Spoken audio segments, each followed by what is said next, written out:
Hello and welcome to Interactive Distractions, episode number 555.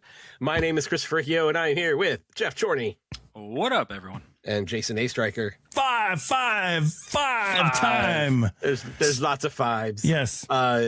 Today we've got distractions, and then we're going to do a little bit of news, and that's going to be a show for now. Nothing special for 555. Sorry. We didn't really have time to put anything together. So you've got my hopes up. I know. Shit. It's my fault. 666 will have it's my fault. Extravaganza. That'll be our... We'll do something special for that. Okay. It'll be a very dark episode. Mm-hmm. Only 111 more episodes, guys. But yeah, other than that, let's see what's going on. Jason, what's up with you this week? How are things going? They were going okay until I found out that my fucking comfort show, The Last Drive-In with Joe Bob Briggs and Darcy, where we get together once a month now. And I tell you guys about it. It's like I'm unavailable on Friday. It is the Joe Bob Friday. I gotta watch. I gotta watch Joe Bob. Their series is ending. The regular series is ending. It ended on Friday, actually. Kind of unexpectedly. That was going to be my next question. Was it a graceful end? But it sounds like it wasn't. Yeah, I don't know for sure. So they're still like contractually obligated for like 3 or 4 more specials throughout the year. Okay. But their regular show is done. So yeah. So that's very sad. There's a big community built up around that show. And like I said, it was a comfort thing. You know, we get to get together and we just fucking chat about these, shitty or, awesome horror or, action movies, or it was just a wide swath of stuff. You never knew what you were going to get. And it was always fun. So that's a bummer, but they do say that they're not done. So they just might be going to a different network. They were on Shudder, which is a horror centric network. There's another one called Screambox that they possibly could go to. So we shall see. Hopefully they do. Yeah. It sucks, especially when it's something you look forward to all the time. Yeah. Like, this is like a cool. And there's so few things that give you that feeling these days. Right. You know, it's like there's just not a lot out there that's like I need to be a part of this. And you know, I don't think I have anything from a TV show perspective that I feel that way about right now. You know? Neither do I, really. Tanya and I have our like reality stuff that we watch like while we're eating, which is more like trash television, but like like Trader, we love Traders. That show's awesome. So that type of stuff we look forward to every day. You know, we'll wait till it's about halfway through a season and start it, and we sometimes do it with Survivor and things like that. But as for like a regular TV show, we still haven't started watching Fallout yet, the second season of Fallout. So there's a bunch. We haven't started watching that either.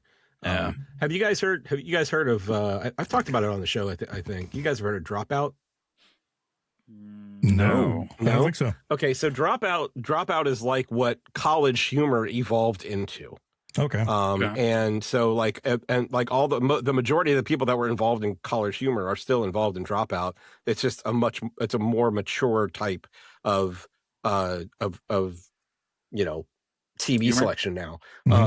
But they have a lot of little shows that are just really entertaining to watch.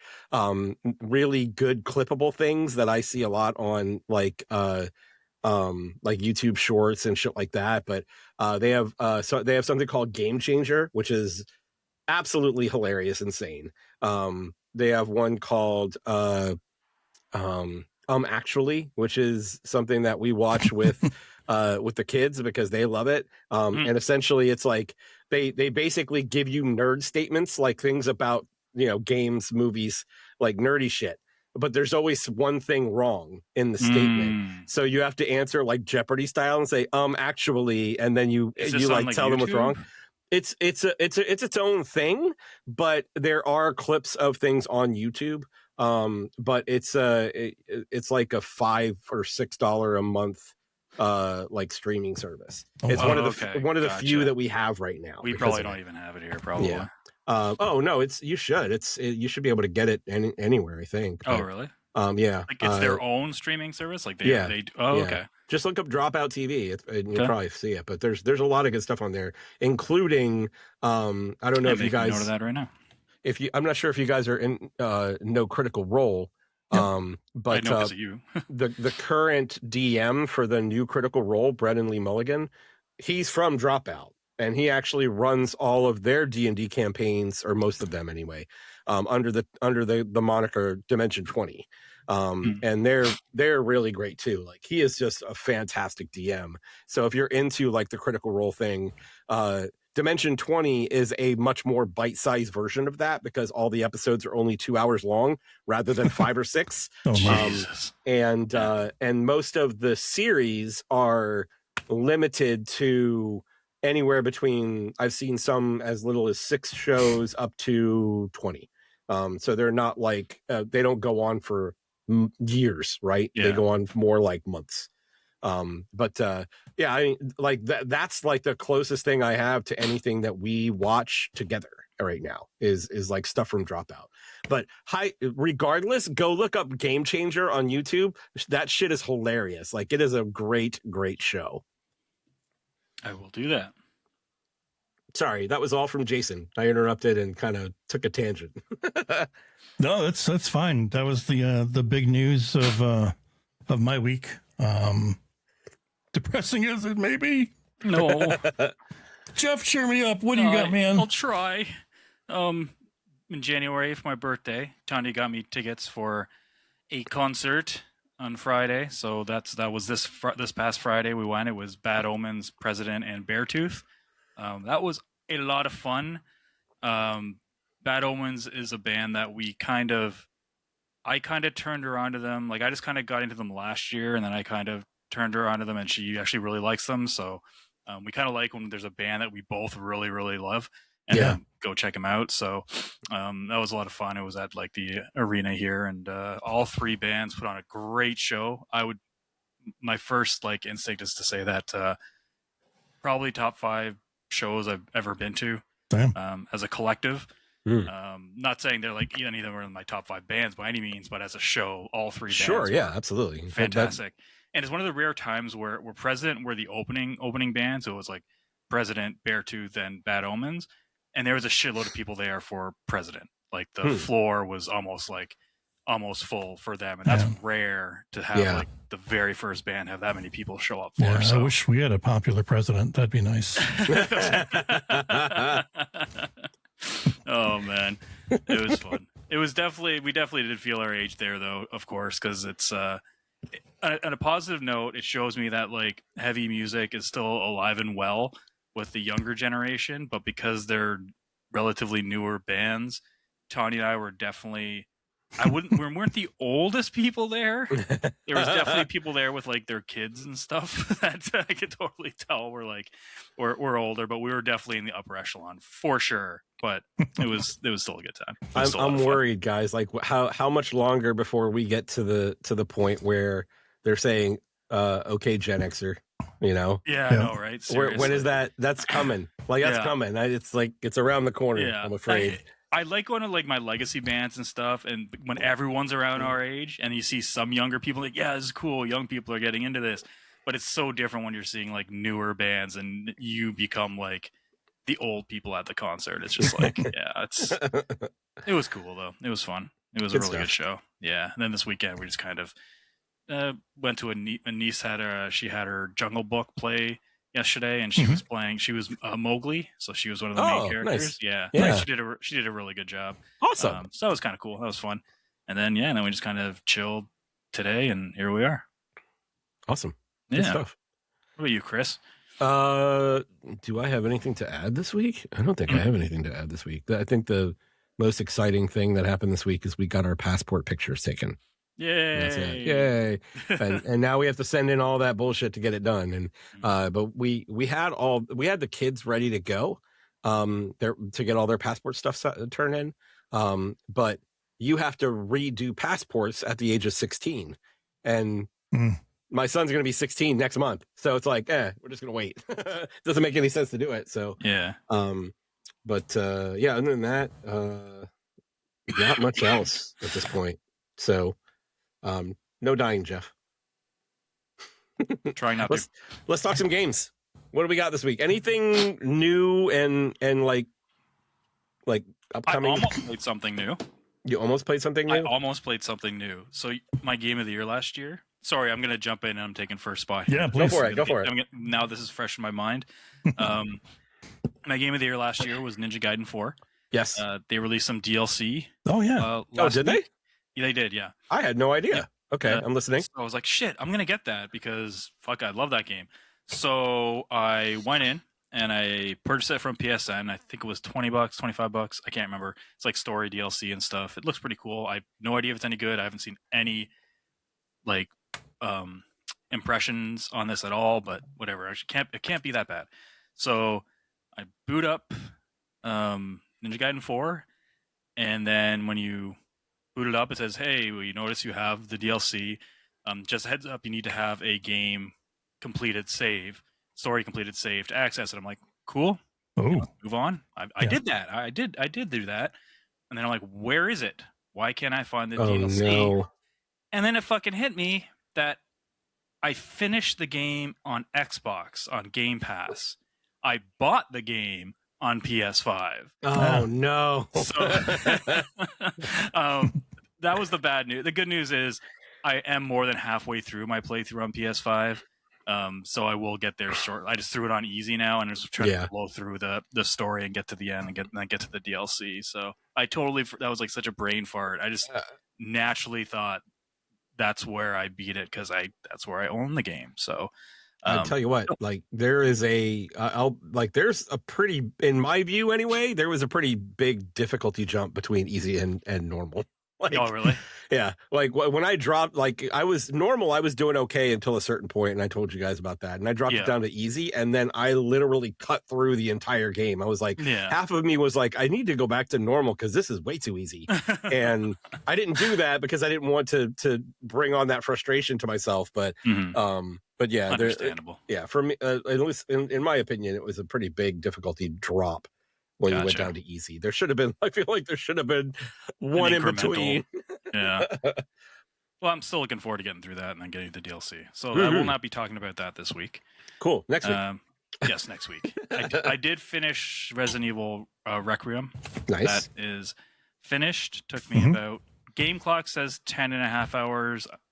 Don't think that's accurate at all because my system clock says like 16. Or 16 and a half, so I'm guessing it's probably around 14 realistically.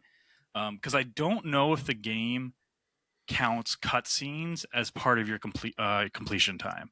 Because there is a trophy and achievement for beating it under a certain amount of time, and I'm assuming it doesn't count cutscenes. That's the only thing in my mind that can make it make sense to me. Because I was like, well, I played it this day, and this day between like these times. That doesn't add up to only 10 hours, so it's definitely longer than that. So. Well, you said your clock time was 10 in the game, but it's been 14 according to the system. Well, the system says 16. Almost 17. Is it a scenario where you might have died and reloaded to the last checkpoint and it pulls back the time? Too much, but that could very much be a thing. Yeah, but that's what I would think it is. The checkpoints though are pretty good. Like I didn't play on classic my first playthrough, so you don't have to have the ink ribbons and have to save at a save room. So even if they go back the time, I don't think it would be enough to have like a 4-hour or 6-hour discrepancy. That's why I'm thinking they might not count cutscenes, because I think there might be a couple hours of cutscenes that it's not, adding to that. Always the system one I find is always wrong. It's always over by a certain amount anyway, but I don't think it's 6 hours over. That's just weird. But anyway. Any special modes that open up after you beat the game, or? So no, not special modes. It has the typical. You get a whole bunch of, I guess, Capcom points. I don't know what exactly they're called. Combat points. I don't know, that you can spend to unlock things early. I got a bunch of Fighter's Edge points from like the 90s and 2000s Fighter that I haven't used. Yeah, you get those in the back of the instruction books. You'd cut off like a corner of the. And email them. Yeah, you'd like mail them in or some shit like that. Anyway, Fighter's Edge points. Nice. Yes. They're exactly like that. Okay. Yeah. So you can unlock like guns early or get like different boosts and stuff, so you can get through the game quicker and stuff like that. I don't think there was any. You get like you can pick your costumes and stuff like that. It's kind of basic stuff. basic RE stuff. We're kind of incentivized to play through the games faster and faster by giving you cool shit. So I did start a second playthrough of that actually. But overall, I really like that game. It's really good. I don't think I would put it as my number 1 Resident Evil game right now. I would put it probably at 2 or 3. I think 4 Remake is still number 1. And I can't tell if Village I would put over it yet. I need to play those 2 again just to kind of solidify it. But it does have a couple things that kind of bug me towards the end, where not bug me. It's very Leon heavy towards the end, and Leon is awesome. He's like, you are doing real cool shit. Machine. Yeah, he is just fucking zombies up left, right, and center. But they give you kind of like I wouldn't even say it's not open world. It's kind of like a hub, and I wouldn't say it's really open because you have to do things in a specific order. And you're in that area for, I find, a little bit too long for my liking, and it kind of dragged a little bit. So the pacing in the last half, I didn't like as much as the first half, but it was still fantastic. Like, that's like such a minor thing in the overall grand scheme of things. So yeah, I'd probably put it like number 2 or 3 right now. I am going to say pretty good. Yeah. If you're okay, this is not a spoiler of the actual ending, but if you're afraid of zombies, yes, yes, if you're afraid of zombies, do not play this game. Of like options at the end, don't listen for the next like 30 seconds to a minute. It's no story spoiler. All right, I'll be back. It's not a spoiler with the story at all, because at the end I got what I assumed was a very bad ending. It was a terrible ending, actually. I'd be like, what the fuck is this? And then I was like, did I pick the wrong thing at the end? And I was so mad because I was like, oh my God, do I have to play through the entire game just to see like a real ending? Capcom, I love you, because literally after the credits and stuff of this ending, it gives you the option to go right to where you, before you make that decision again, and you can and do another thing. And so when you get to that part and you have that decision, people don't sweat it. Don't worry about it. Pick whatever the hell you want and fly with it, because I almost had a heart attack. I was like, no. Is it just that decision that changes the ending, or is there other stuff throughout the game? No, it's literally just that decision. Oh, okay. But it changes the ending drastically, and other stuff you do after that decision. So it's So I won't like, say what it is. Like E33 drastic? E33 no. Not that drastic? Okay. No. Well, no. I see, saying what you do will kind of be spoiler-ish, so I'm not going to say that. I will just say that one is very obviously the bad thing. You will know when it happens. You will know. And then just don't sweat it, is all I'm saying. Nice. Okay. But yeah, of course, after that, I went into Resident Evil 7, started playing that again on Switch 2, and not as scary as Requiem. I'm not sure if it's because I played it before, but it's not as scary as I remember it, and that game's really good on Switch 2. If you haven't played it on anything and you want to play it on Switch 2, it's a viable place to do it. It looks just as good as I remember it looking when I played it on I want to say I played it on PS4 Pro, maybe? Damn. Okay. I can't remember. Nice. It looks really, I mean, it is an old, I mean, it was made for the PS4, so not surprising. I downloaded Village. I haven't started playing it yet, but nice. Village is really good. I think it might be my second or third, depending on where Requiem sits at. I'll be honest with you, man. Like I'm very. I don't want to say the word. I don't want to use the word surprised, but I like that you've found another series that you are just very like close to and attached to. Like you can tell when you talk about the Resident Evil games that you really love playing these games, and like hearing you talk about them gets me excited, and I haven't played one since the first one. So like, I'm late to the party too. So and it's like, okay, and to know that they're not like, I'm not going to have to get into like this time consuming 40-50 hour thing is also a good thing to it's a good reason to jump into it at any point, right? So they're all relatively short. I do want to jump back into Resident Evil. What the things that I hear you talking about during the games. Have you played 7?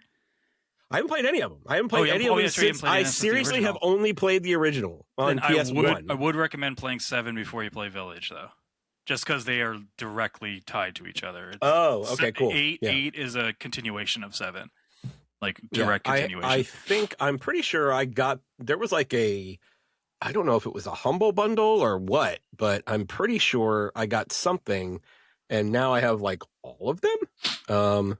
They went on sale on like really, really cheap a few years ago. Like I want to say I got like the 2 remake for like $5 or something like that. Like they were pretty cheap back in the Capcom very frequently puts their series for sale on like Humble and Steam. For that matter. Yeah. Nice. My library. I just want to check and see which ones I've got. I've got Resident Evil 1, 0, 2, 3, 4. 4 with 2005 out to the side. 5, 6, Biohazard 7. And then Resistance, Revelations 2. Oh my God. Reverse, and then Village. So yeah, there was some sort of bundle that just came with all of them. I was like, fuck yeah, I'll do that. Like I'm expecting to go play them at one point or another. So yeah, and 7's pretty short. Nice. Okay. So yeah, of course after Requiem I hit my usual like ADD, couldn't settle on anything, guys. Can't focus on anything. I get huge commitment issues. I'm still there, I finish dude. A game. Yeah, I'm still there with you. I have super gaming ADD right now. I don't know what to play. Yeah, like I got replaced this week, so I know I'll play that. So in between, is it? That's right. Yeah, that's right. I forgot about that. And then something has come. Oh, Crimson Desert's pretty soon too. So God, no. And you guys got me. That's a month. That's you like guys a month got me from excited about that one. March, yeah, March 21st, I think, or something like that. I don't know, man. I'm still kind of. Crimson Desert, March 19th. I don't think this is a real game, guys. I still won't until I'm playing Crimson Desert. I don't. How is what?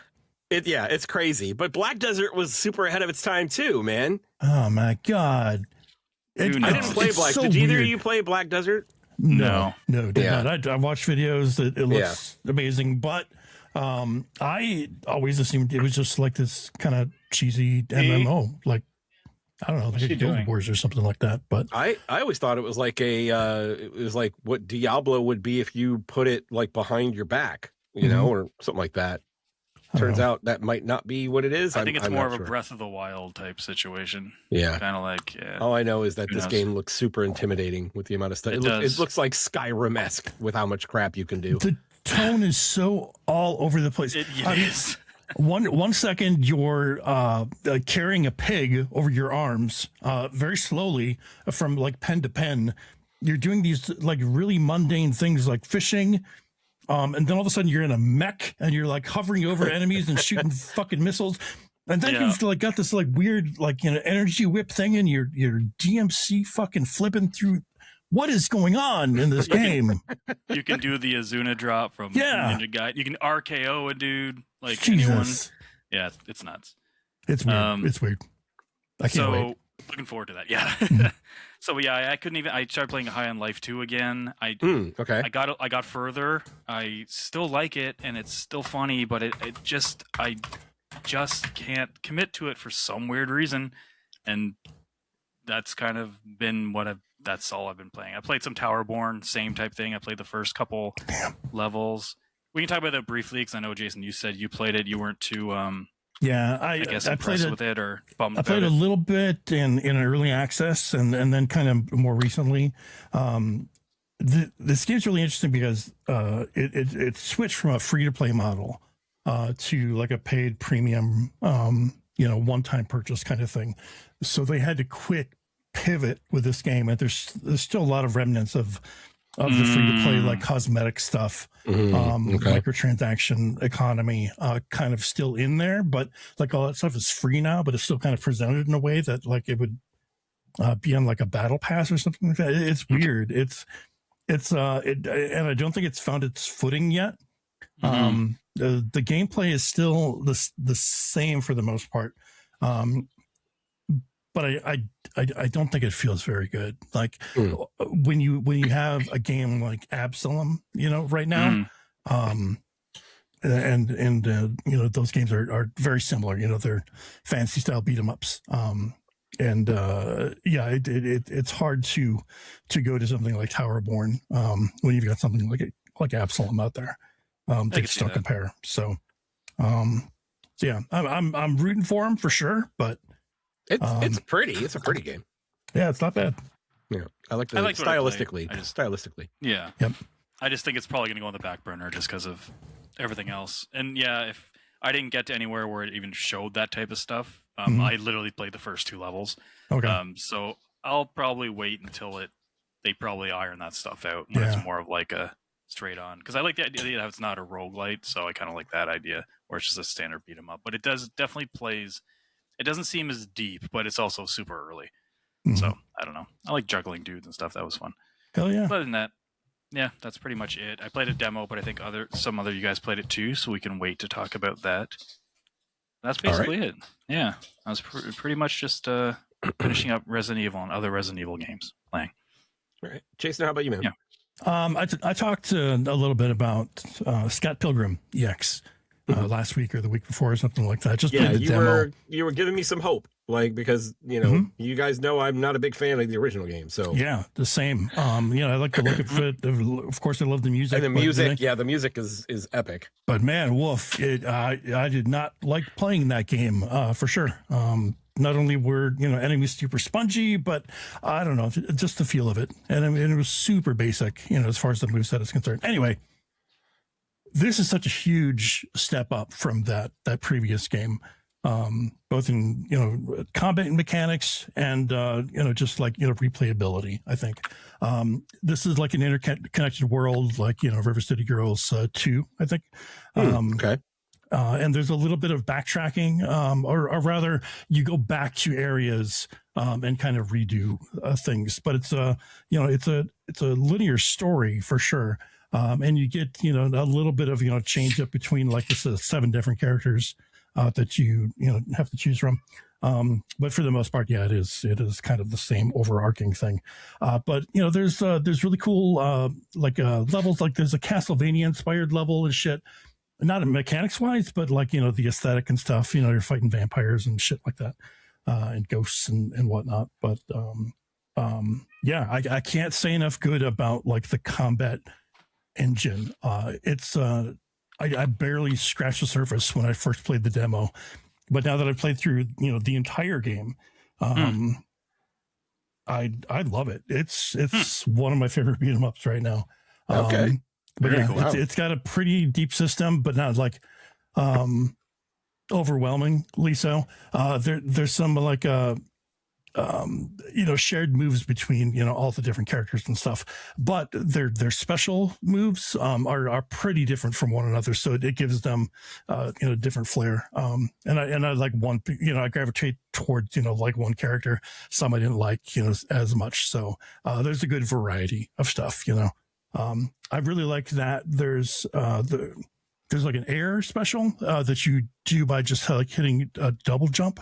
And like Scott does like an air tatsu, like a hurricane kick. A lot of other characters do like these big spinning fucking moves, and it leads into like a combo. Like, so you do your jump in that way, and you do your air tatsu. It doesn't knock them down, but you land, and then you can do another like mash combo or something like that, and then end with a special. It feels really fucking good. Nice. Yeah, the game it frankly it rules. I like it a lot. I was a little blown back by the asking price, which is like $30, and I was not expecting that. And I kind of hemmed and hawed, and I'm like, fuck it, I'll give it a shot, and then immediately fell in love with it. So nice. Okay. Yeah. Super happy about the that asking price then. I think so. Okay. For sure. Nice. It's on the wish list. Nobody adds more stuff to my wish list than you, Jason. Sorry, dude. How many of those do you buy though? I wait until they go on sale, and if you just placate me. When I have a job, I'll buy things. Yeah, you're like, yeah, okay, fine, I'll put it on my wish list, Jason. That's what I tell Griffin. No, when you just want to get him off your back. Yep. All right, it's going on the wish list. Another game that I got, I did not play enough of because I was playing too much Scott Pilgrim, frankly. This is Homura Hime. This is like a 3D stylish action game kind of DMC, more near, I think, than anything else, but like with a really, really strong anime cartoon style, like, bright and colorful and shit, not dark like near, but like, the bullet hell kind of fights like that. So it definitely invokes that. It's got a good combat engine. Everything feels good. There's really cool upgrades and shit. And yeah, I want to play more of it. There's a good parry and everything like that. So it's got all the trappings of a good like 3D brawler. So, and that's more of a budget title too, right? Let's take a peek. Yeah, that's a little cheaper. 25 looks like. Yeah, right now it's like 23 with a 10% off sale. So yeah. But I think you'll know within the first 10 seconds of watching like a video of this whether or not it's for you. So yeah, but it's very heavily anime inspired for sure. Yeah, but and it's like I watched it like previous to, because this game's been like kind of kicking around for about 5 years or something like that, and I watched like really early footage of it, and the art style has gotten so much better than what it previously was. So right now it's top notch, very good looking stuff. I have to say that I think that this type of aesthetic, like the cell shaded, like we're trying to make this look like an anime using polygonal technology. I feel like the more advanced stuff gets, the better this style looks. Like I love things in this style. I don't know why, but they are extremely aesthetically pleasing. And I remember when like CyberConnect 2 was doing the Naruto games in this style, like the 3D cell shaded action style, and doing phenomenal work with that. And I think it's just gotten better since then. Yeah. So like the gameplay was not that great back then, but like in titles like this, it's really improving. It's cool. Good stuff. Good stuff, man. But what else? That's it for me for the most part. Okay. Did you play Denshattack, Chris? I played the Denshattack demo. We can talk about that first. If you I wasn't want, sure if it was you or Jason who said you played it, so I thought it was Jason. No, it was me. But I'll be honest with you. I literally just made the decision to download and try it out when you said something about it. So, because I know that you were talking, you mentioned it, and then Light is it Light? Light has been raving about it. So I only played about 20 minutes of the demo. I literally got to like the second stage. So I don't have a ton to say about it. I just think it's more stage than you. So okay. It's what I will say is it is super unique. I like definitely want to play the first few stages multiple times to get used to the controls. Because that was I don't know about you, but that was probably the biggest problem I had is that I could not. A lot at you in that they throw a lot at you at first, and it's like this is break, this is jump, and it's like you need to break and jump, and if you're going around a turn, you have to hold break, and you have to let go of break.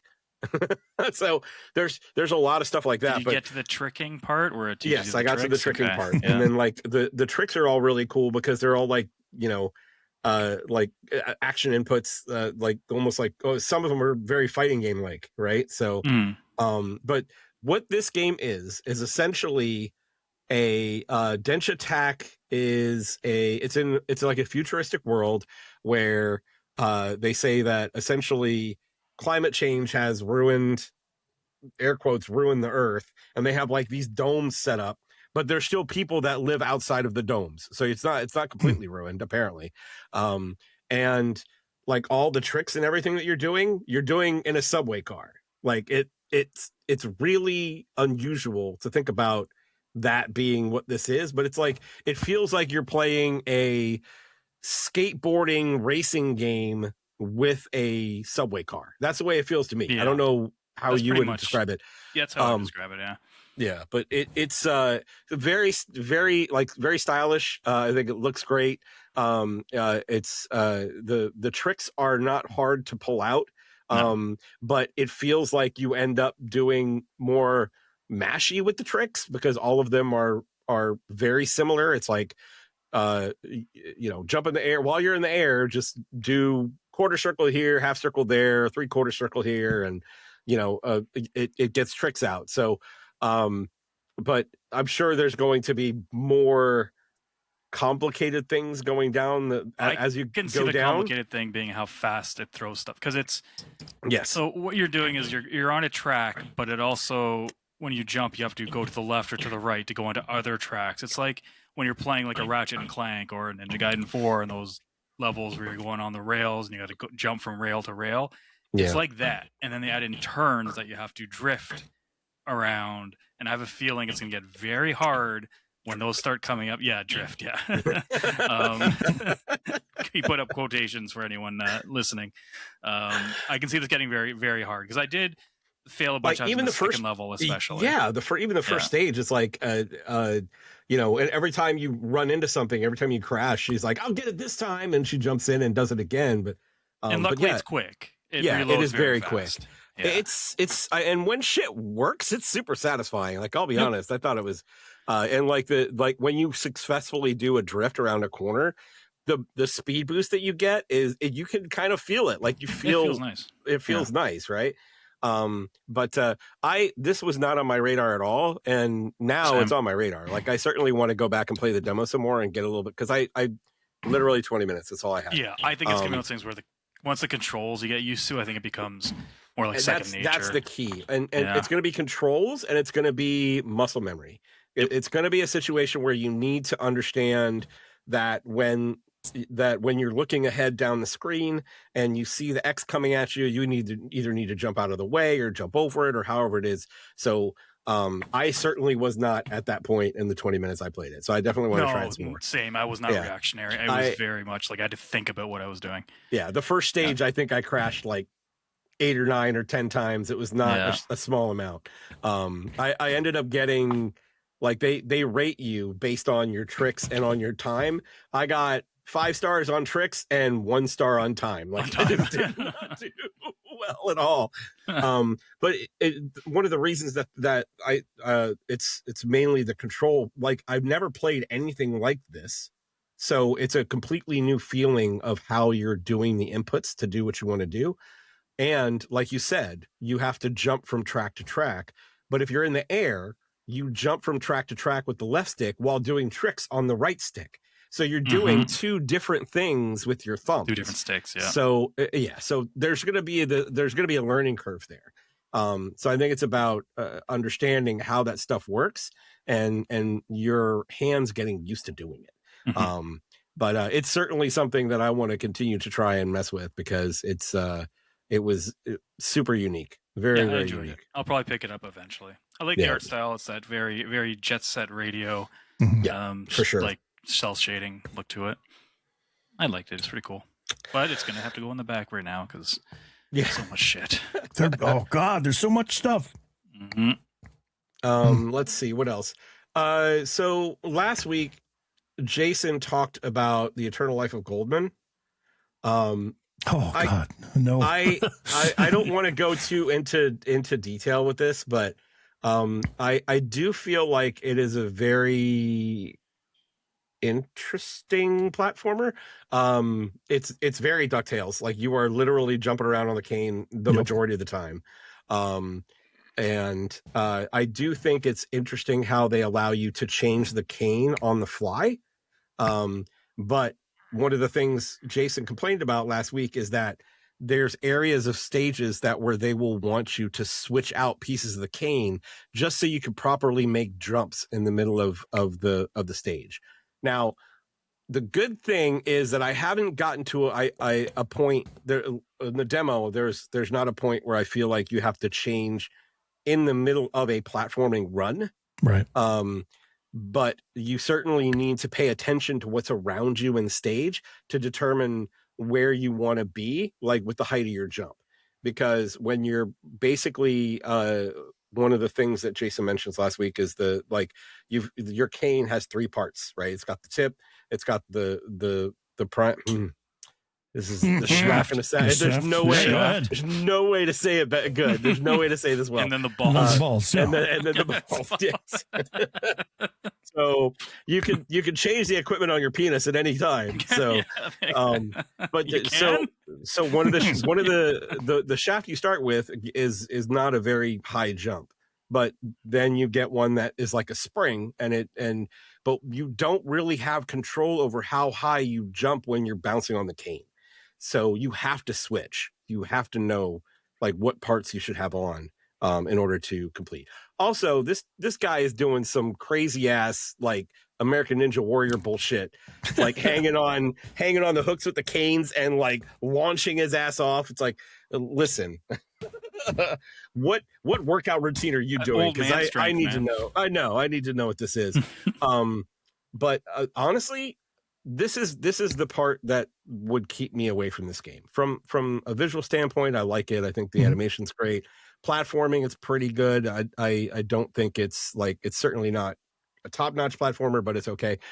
Like the shit that they're doing with the story, that has me straight on out. I am 100% out. Like Jason, last week you talked about a little bit about the mom and the kid talking, and there's one part where the kid basically asks the mom about her saying that the kid was I'm trying to remember what exact term they used, but basically a pain in the ass. Yep. Like she told her kid that he was a pain in the ass or something like that. There are, let's just say that's like the story that's being told. Like that's the narration that's being told. The story that she's telling to him is not any better, because it's like they're talking about this carnival that they went to and everyone fucking died. All these kids died. And I'm like, what is this shit? Like you start out the game in this carnival that's fucking on fire and everyone died. I'm not sure I'm into this game. Like it's weird. Yeah. It's such a weird fucking tonal shift. Yeah. Like the game is presented in this very colorful, highly animated, kind of fucking happy looking game, but then like the dialogue is like weirdly dark. Yeah, I don't get it. Like the dialogue and the actual concepts of the story so far are super dark. So I am not sure if this is on my list, but if you are into, like, if you want a DuckTales platformer, this is that'll depress there you. Go. Yeah. That will depress you. There you go. This is where you got. Let's see. The only other thing I played a little bit more Like a Dragon.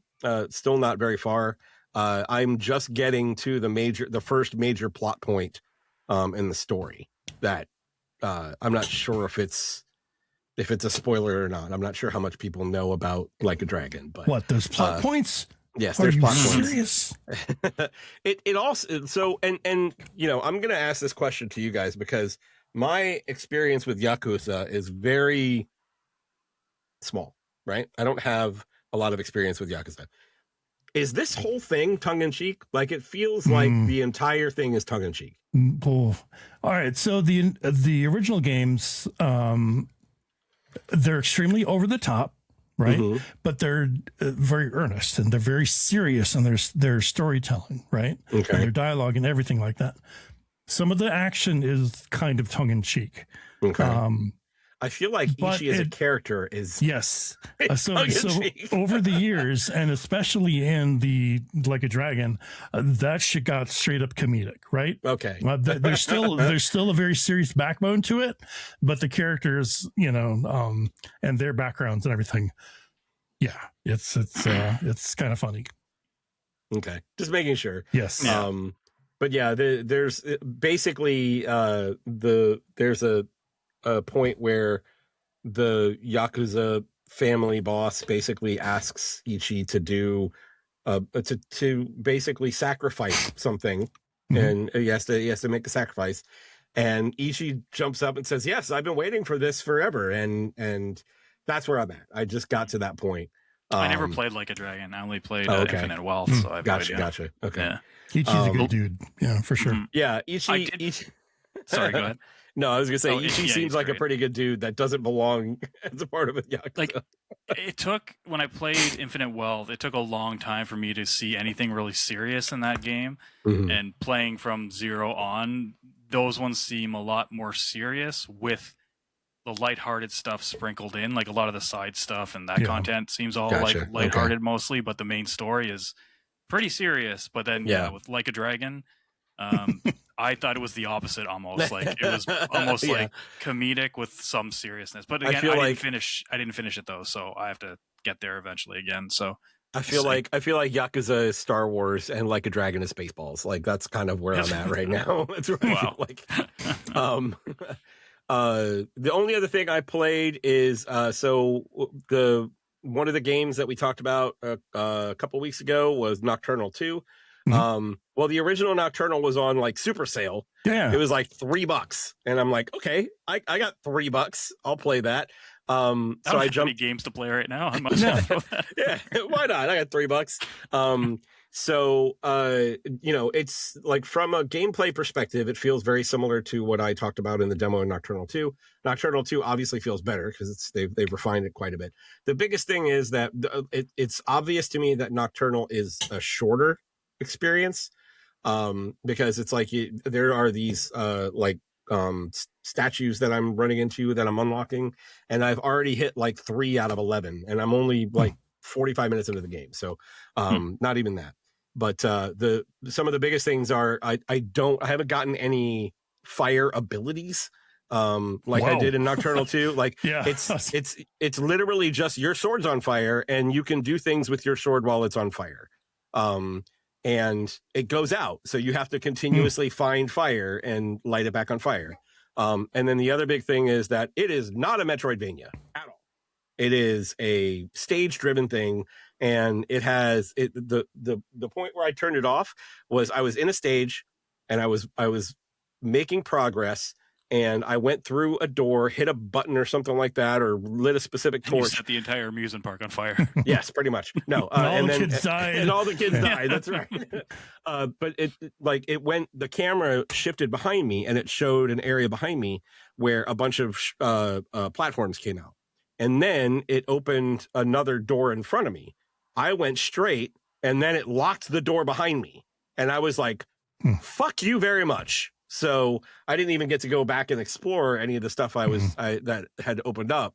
So, the one that it tells you at the very beginning, it's like, when you beat the game, you'll be able to stage select and go back to anything you want to explore. And I'm like, well, come on.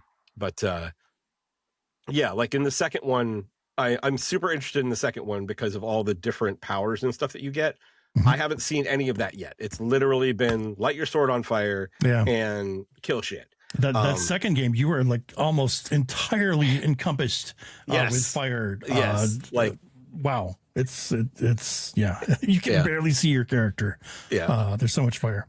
I will say that, and the second one has this too, but I love the effect that they put on the fire itself and how it interacts with the overall environment. Because even in the first game, like there's this, like, you can see like this literal like swirl of darkness that's flowing around the I think it's like the dude's hometown he's coming back to, and like a huge devastating event happened, but there's like all this darkness flowing around, and when you light the sword on fire, you can see the darkness flowing around where you're standing. Like it's not just that it uncovers this a bit of area around you. Like the darkness is like swirling around, and like the effects are just fantastic. Like they really nailed that part of it. So just like stylistically and visually, it's pretty stunning at how good that looks. It definitely makes me more excited about Nocturnal 2 when it comes out. But I am going to finish this one up. It seems like it's a short burn. It was what I played was pretty fun. I just got a little frustrated that I missed a bunch of shit and it slammed the door behind me because I hate that. It's like, you're taking away my freedom. So that's it, I think. And that's all I got this week.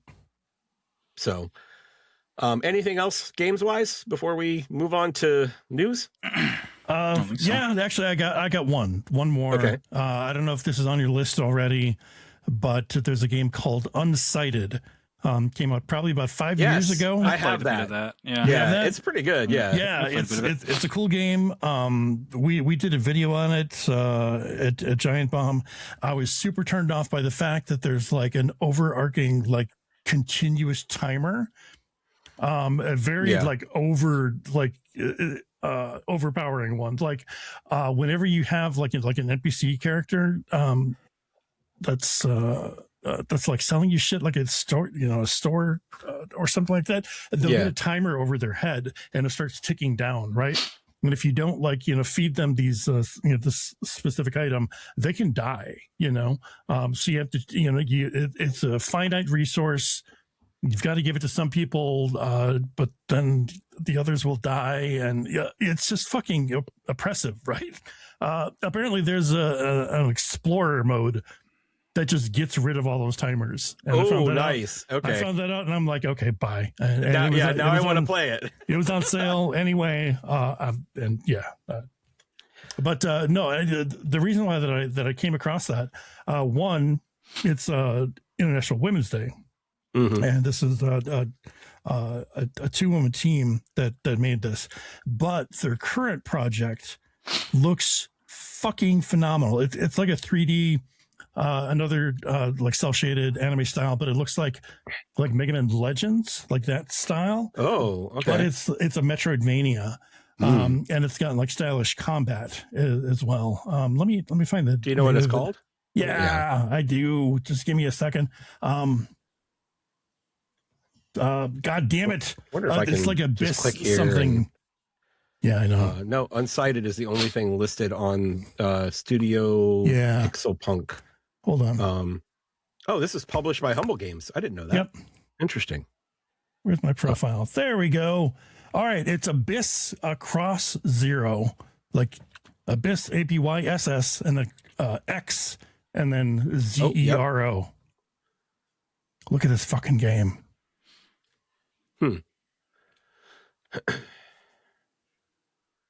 Nice silence here as we all watch a trailer. I know. Just fucking Akira motorcycle. What the hell? Yeah. This looks interesting. Yeah. You can put that on your list too. I like Unsighted when I played a bit. But I ran into the same thing you did. I didn't like the anxiety inducing timer. It drove me nuts. So, but yeah, if there's an explore mode on it now, then I'll probably go back and try that again at one point or another. Yeah. I have a question for you, Jason. Shoot. And Geoff, I don't remember how into Super Meat Boy you were, but what do you guys think of Super Meat Boy 3D? I haven't experienced too much of it. I think. Okay. I think I don't like 3D platformers a ton. Yeah. Because they're very hit or miss. And if they're not done well, they're really, really frustrating to me. But yeah, when they hit pretty well. I don't know. There's that Demon's Tide that I'm kind of playing as well. That's doing it very well, and I really like it. So Demon's Tide. Yeah. I went and checked out a video of it, and it looks like it works pretty well, but it's like you. I'm not sure. Like there's not. 3D platformers are it has to be done like, especially when you're talking about Super Meat Boy, which is very speed runny, right? It's like get to the end as quickly as you can. Yeah. What I saw looks like it's good. I haven't heard much hype about this game at all. So I'm interested to see where that goes, but I just figured I'd bring it up. There is a demo. I'm going to download it. Super Meat Boy 3D? Yep. I didn't know there was a demo. I'm going to download it too. Oop, I'm going to download it after the show. So after the show. Okay. That's right. Good stuff. News. What do we got, Geoff? How are things going? Some news. We got lots of news. Actually, a few items on here. I'm going to read these in different orders than I have them in the document. The industry sucks.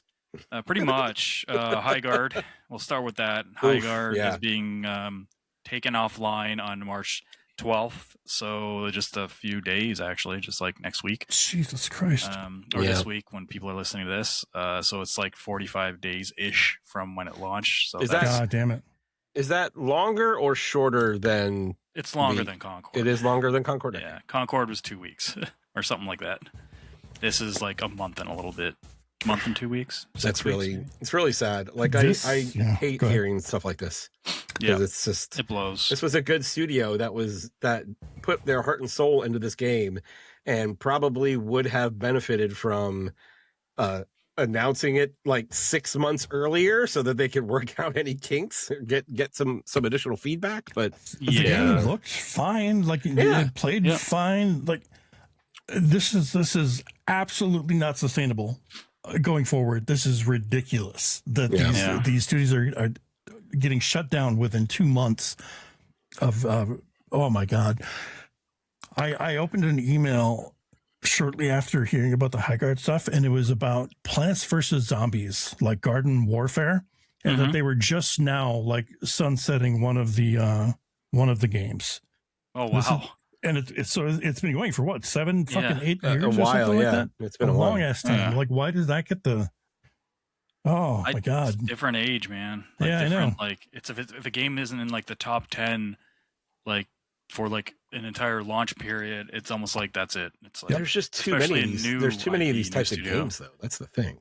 Yeah, but it's frustrating. Like they could have.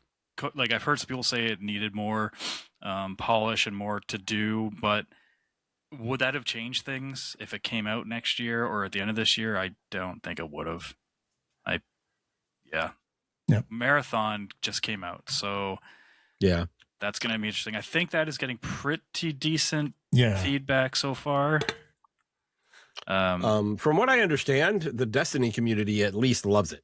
So okay, well that's good then. Yeah. So at least going to have like a built-in community from the beginning. So fingers crossed for that one, because we don't want to see this happen at all. Yeah, I don't want to see this happen to anybody. Yeah. At the rate it's happening. Little bit of good news, Pragmata. That release date has been bumped up a week. It was originally coming out on April, I think, 23rd or 22nd. It's been bumped up to April 17th. So if you're looking forward to that game, or if you have your pre-order, and if you took the day off to play that game, you need to adjust talk your day to your off. manager and need to reschedule that shit. I am looking forward to that game. That looks really interesting, and the demo was fun. I enjoyed it. So this is one of the ones. Oh, go ahead. I'm sorry. I was going to make a really bad joke. Go, please. Oh, go ahead. Okay. I was going to say I was planning to get this one day one, but I think I need to start waiting on some games, and I think this one might be one I have to, because I want to buy it day one, because I think games like this need to be bought. Like I don't want people to support it to get the sales up front, but at the same time, like I know it's going to be on sale relatively soon, like afterwards. A month or two. Yeah. Yeah. And I got to stop paying full price for games that I don't really need to play day one. Yeah. Being a bad consumer to myself. So being a good consumer to these publishers. But, oh, Sony, this just started breaking yesterday, so we'll probably see more about this tomorrow, but people have been finding that Sony has started using variable A/B pricing. Oh, I heard about PS Store. Like based on territory, or what is it? Not even territory. Lots of things, people have shown pictures of like the same household having different pricing options for discounts on games. There's a guy who went to buy Red Dead on the PSN, and he didn't buy it for like whatever price. So I think it was like $30 or something like that, with like a discount. And then his wife logged in, checked the store, and it was cheaper for her. So that was one of the first people to kind of be like, what's going on here? And then more people have submitted like examples of this. So for those who don't know, A/B pricing is something that's used a lot in other industries, like grocery industry, like gas industry, where prices fluctuate based on area. If it's like, say it's like a more rich area, they'll charge more because they know that people will pay more. And things with like there's another industry that kind of like basically what it does is it takes nothing's this flat price where you go for the same product. So what Sony is doing is they're doing kind of like what we said. Like Chris will go on the store and see something for $25. Jason will see that exact same thing for $20.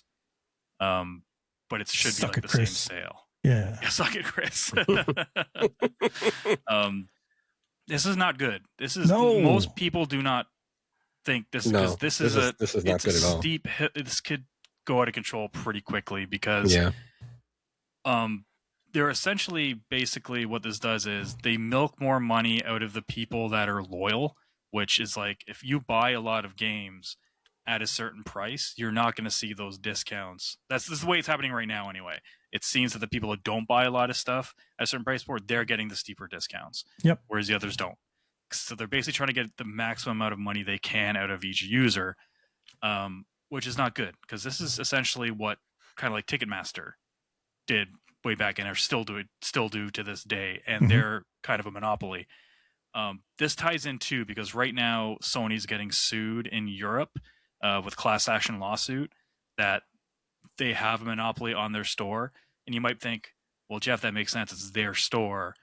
The issue is with all these companies now pushing digital more than physical and them controlling their store, it doesn't give anybody the option for fair competition. So if you have that plus the variable pricing, the consumer doesn't have really any options.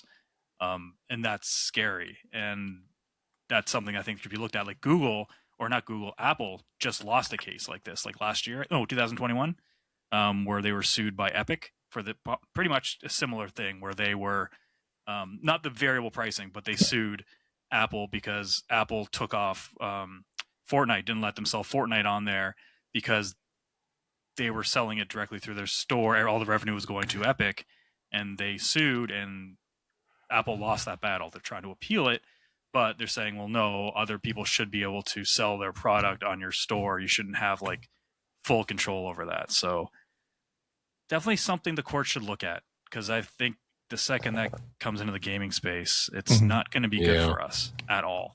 Yeah, just logistically as well. Like, how do you advertise sales, right? Like, if Red Dead Redemption is going to be on sale for $20 next week or something like that, but somebody hits the store and it's not. It's not. Yeah, it's I don't know. Fucking A.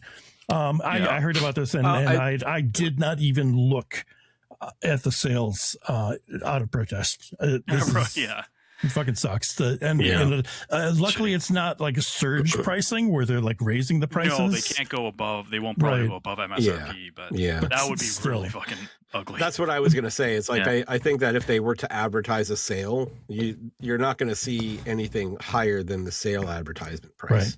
Right? They can't do that. That's where they get in trouble. Right. Well, that's if the other like if Rockstar were to put on a sale, they couldn't do that, but Sony can add whatever discounts they want to whatever they're selling on the store. Right, but it can never go above whatever the advertised price is. So if they advertise a sale and say if this is going to be on for like 50% off, then 50% off has to be the maximum you see. Right. They might have variable pricing that brings it lower for some people, which is unfair 50%. To the people that are unable to buy or unable to get that price. Yeah, if I hear that Chris is getting Red Dead Redemption cheaper than I am, I'm gonna be pissed. I got it for $5. And especially if I'm like buying a shitload of games, it's like, why don't I get a discount? Fuck you, Sony. Yeah, that's the thing. It's like the most loyal customers are the ones that are going to get shafted because they spend the more money, so they're going to see how much money they can get out of those people. Yep. It's a shitty practice, and I don't think this is exclusive to Sony. Maybe it is right now. I need to check this. I need to check with somebody who has who games a lot on Xbox, not PC. Because there is a section sometimes that pops up for you price section, for you price. Yeah. So I can't confirm they're doing the same thing unless somebody has the same games under that section that I do that has a different price. So I haven't seen anyone post anything like that yet publicly. But I'm sure there's going to be people looking now because people are going to be like, "What the hell?" Yeah. But it doesn't. It's not good. It's not fun. Yeah. So vote with your dollars and. Yeah, I've seen some people be like, "Well, I don't care if it's a discount for me, and I'm not going to buy it till it's the price I want." And I'm like, "Well, that's what they want you to think because you're not going to you're not the one who's going to have the lesser discount. If you hold off for discounts, you're going to get the better discounts. So if everyone starts doing that, then but people won't because people are impulsive, like most of us are. I don't know what you're talking about. I'm not impulsive at all. Okay, what else is on here? Oh yeah, Xbox. This is news, but not news. All the rumors with the new Xbox console was basically confirmed. They put out an official tweet last week that Asha put out a tweet that their new console is codenamed Helix, and it will be a PC console hybrid that will play PC games as well as your entire back catalog, your Xbox games. That's the part I am taking with a little bit of a pinch of salt until we actually see how that works. Yeah, to make sure that does work, because I think that is key for this thing to have any type of retail success anyway, unless they just magically hope people are just going to go into a PC only ecosystem from console, which I'm not ready for that yet. So yeah, it's just official now. They're not saying, they didn't show the console, they didn't really give too much details, just that it is exactly kind of what people were assuming based on the leaks and stuff that we've known about. Yeah, it was kind of weird that they just like finally came out and just said it. And it wasn't like a press release or anything like that. It was just like a tweet or whatever. And and a logo. Tweet and a logo, basically. Yep, we're doing that. This is what it's called. And that's pretty much it. Yeah. And then she said that they're going to be talking to partners of a GDC this week. I don't know if any info is going to come out of GDC from this for the public for us, but I'm sure there'll be some tidbits of info, but usually I wouldn't expect a reveal anytime soon. The last one I cannot read. There's too much text on there. Okay. Oh, that's right. Negoshi's Gang of Dragon. That's the game that they showed off at the Game Awards last year. That was basically a Yakuza-like. It is from the creator of the Yakuza games who left RGG, went and made his own studio, and they got picked up by NetEase to publish this. NetEase basically came out and said they're stopping funding for this game in May because they were asking for an extra $44 million to finish the game. Jeez. So wow, that game could be in trouble now, and they are looking for another publisher. I did see that they are going to be shopping it around to see if anyone wants to take that $44 million in this gaming industry economy and see if they want to save the project. I don't know if that'll happen. I thought that game looked cool. I don't know what you guys thought. I thought it looked. Apparently, the game was pretty far along too. So to come out and just say, "Oh, I'm sorry, we need $44 million more," I'm sure it was sticker shock to NetEase for sure. Yeah, I guess the question is how much had they already spent on it? I'm not sure. Is that information provided? Because if it's 44 million and the budget was 44 million, then you're asking for double the budget, and that's not great. But if they'd already put like 300 million into it and they're asking for another 44, it's like, what do you want to do there? Yeah. I don't know. That's unfortunate. This, of course, spawned a bunch of, apparently a lot of Chinese investors are pulling out of investing in their gaming industry there. So I think this might start happening with a lot of other games that were released because the whole Chinese explosion of game developers happened, I guess, last year, maybe the year before it kind of started with a bunch of titles being announced, and these games, some of them are out and some of them are great, but that might start to happen more and more, because that seems to be what happened here as well, is that a bunch of investors basically pulled out, and they just don't have the money to front the bill anymore. Yeah. NetEase is pretty big, so that's true. Yeah, that's basically it, though. One thing that I wanted to bring up that I just thought about, what do you guys think about Nintendo suing the U.S. government?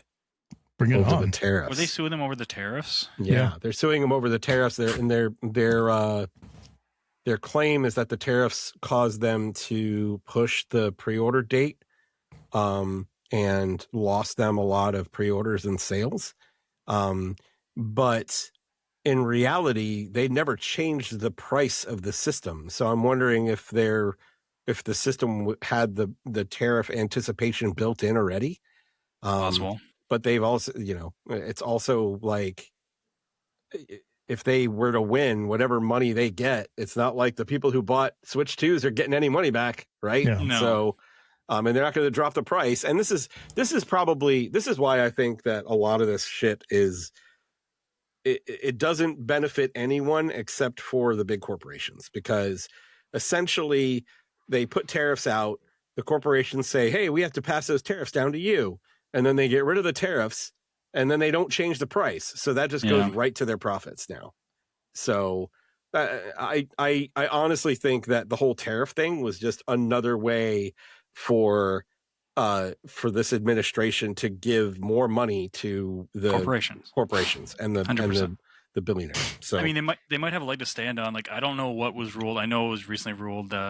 Supreme Court said that these tariffs were illegal. Yes, I'm not sure which ones were illegal versus were not illegal. All of them were illegal, because taxation goes through Congress, and he did it all by executive order. So gotcha. They're all illegal. But my big question with everything regarding everything going on right now is anything going to be fucking done about it? That's the thing. Like, even if they do sue, is anything going to happen? Only if things change next year. If I mean, we have midterm elections here in November, so we'll see.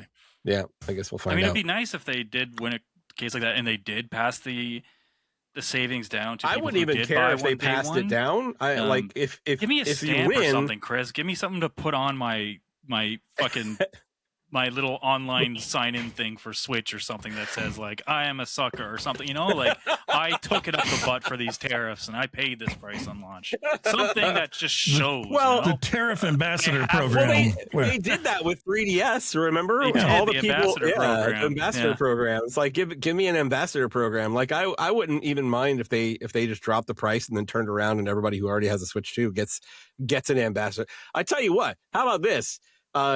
How about not charging extra for like GBA and whatever other systems you need to have the expansion pack for your Nintendo Online to play? It's like, how about that? That'd be good. There's a million things they could do. Yeah, but, there are. Yeah. But I don't know. They're on their yachts thinking about these hard decisions, Chris. Well, I know. Yeah. It's like, how do we get more money into our pockets? That's what it's all about. So anyway, that's all I got. So that it? I think that's anything else before we wrap this up? Show. That's a show. Thank you guys for listening. Hope you enjoyed the show. If you did, please tell a few friends about us. And if you're on YouTube, like, subscribe, and comment. All those things really help us out a lot. And we appreciate all of you who listen to us on YouTube and on our podcast, as well as our audio only podcast. But that's it for today. So until next time, my name is Chris. I'm Jason. And I'm Geoff. Play your games, and we'll talk to you next time.